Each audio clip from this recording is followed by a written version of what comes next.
PPMA ने मोहम्मद बख्श खान महर चयो आहे त गुरबत सबब मेडल विकिणंदड़ रांदीगरनि जी सहायता लाइ म्यूज़ियम ठाहिणु घुर्जे।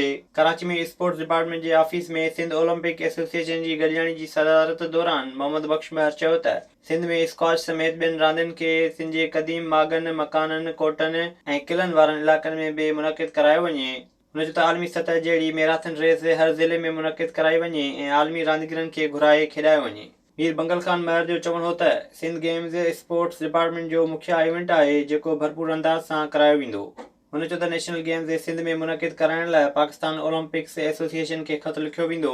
Secretary sports and youth department Syed Imtiaz Ali Shah जो चवणु हो त सिंध गेम्स हिकु शहर या डिवीज़न में कराइण बजाए सिंध जे हरनी डिवीज़ननि में मुनक़िद करायूं वेंदियूं।